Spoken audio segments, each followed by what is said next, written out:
share my mind and you don't die. Today's teaching is, should healing be repeated? This question really answers itself. Healing cannot be repeated if the patient is healed. What remains to heal him from? And if the healing is certain, as we have already said it is, what is there to repeat? For a teacher of God to remain concerned about the result of healing is to limit the healing.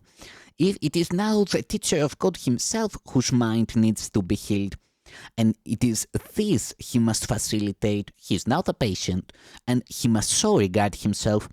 He has made a mistake and must be willing to change his mind about it. He lacked the trust that makes forgiving truly, and so he has not received the benefit of his gift. Whenever a teacher of God has tried to be a channel for healing, he has succeeded. Should he be tempted to doubt this, he should not repeat his previous effort. That was already maximal, because the Holy Spirit so accepted it and so used it. Now the teacher of God has only one course to follow.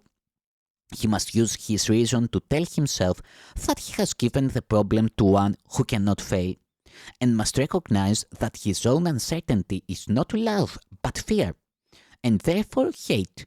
His position has thus become untenable, for he is offering hate to one to whom he offered love. This is impossible.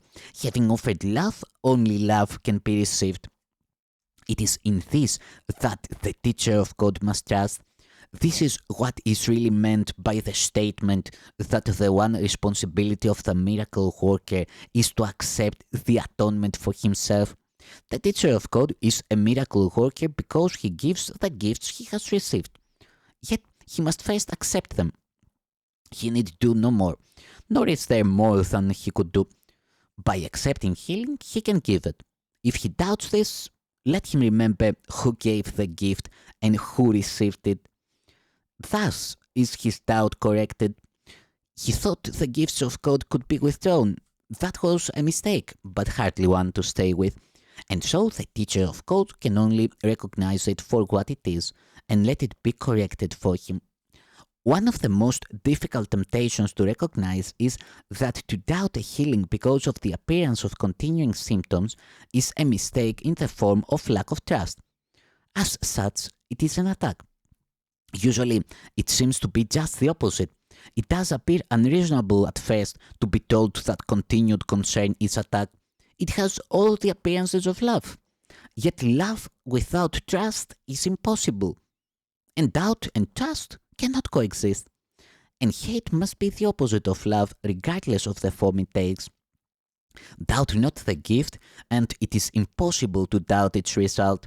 This is the certainty that gives God's teachers the power to be miracle workers, for they have put their trust in Him. The real basis for doubt about the outcome of any problem that has been given to God's teacher for resolution is always self-doubt, and that necessarily implies that trust has been placed in an illusory self, for only such a self can be doubted. This illusion can take many forms. Perhaps there is a fear of weakness and vulnerability. Perhaps there is a fear of failure and shame associated with a sense of inadequacy. Perhaps there is a guilty embarrassment stemming from false humility. The form of the mistake is not important. What is important is only the recognition of a mistake as a mistake. The mistake is always some form of concern with the self to the exclusion of the patient. It is a failure to recognize him as part of the self, and thus represents a confusion in identity. Conflict about what you are has entered your mind, and you have become deceived about yourself. And you are deceived about yourself because you have denied the source of your creation. If you are offering only healing, you cannot doubt. If you really want the problem solved, you cannot doubt.